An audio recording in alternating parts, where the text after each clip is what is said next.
Hello, Amy Elizabeth, somatic and intuitive healer here. And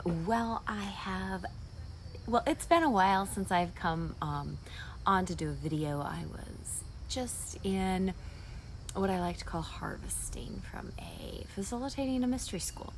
And I'm back now. I'm all energized and ready to go.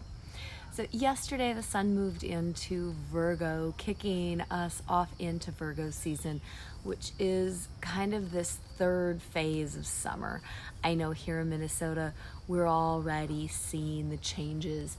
The light has started to change, the nature of the light, and the tones and quality of the tree leaves. The other thing that happened yesterday was that Mercury, who is busy curating information in Virgo, had a trine with our friend Pluto, who is still in Capricorn and is currently retrograde. So Pluto got us revisiting the ways that top-down authority just does not work. He is drilling into that, and whether that is how we've got structures of top-down authority outside of us in the world, or whether we have adopted the idea of an authority outside of us, and in the process of that, given away our power and given away our sovereignty. So these two came into a really, really supportive trine yesterday, sharing information and gathering up information about the embodied experience of personal sovereignty, and the embodied experience of Pluto being like, okay, so here's this thing again that is clearly not working. Are you ready to let go and make the changes to release, go through the transformation, the death process, in order to upgrade this? So the sun's gonna be there. There's that piece, and while Mercury is a snappy mover, Mercury is slowing down a little bit. Mercury is starting to move into its retrograde process. It is slowing down, so it's not moving as fast as it was even 10 days ago. The other thing that happened yesterday is the sun moved into Virgo, like I said. So we are in the final stages of summer, and the sun in Virgo is shining the light on the details of the experience. Are you noticing the details? How are you organizing things?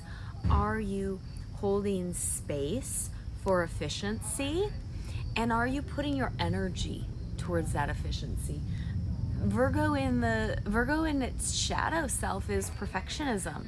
It's nitpicking, because of course there is a difference between being aware of and noticing the details and nitpicking and perfectionism.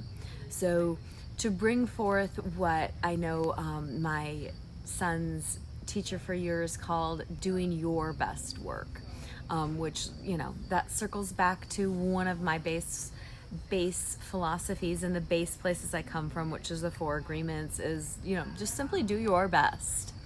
And as long as you're doing your best, you're showing up, which is very, very Virgo.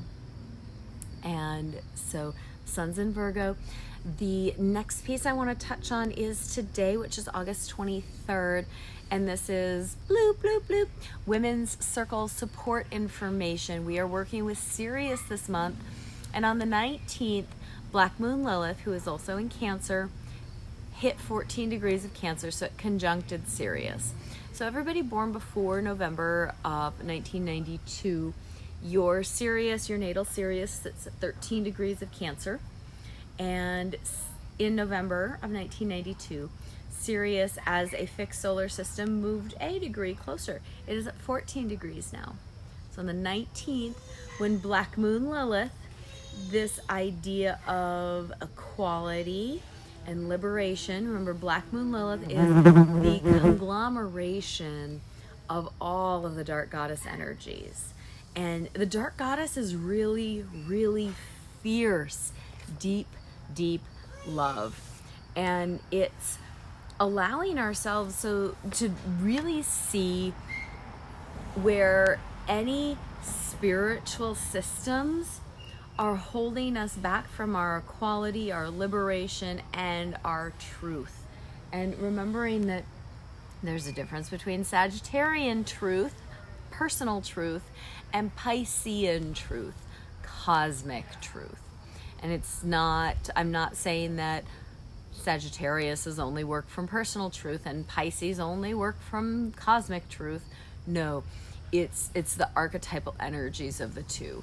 Sagittarius can get really, really know-it-all, and they can be dilettantes. They can be into everything and work from that messy place of I know more than I actually do. Egert's making a cameo today.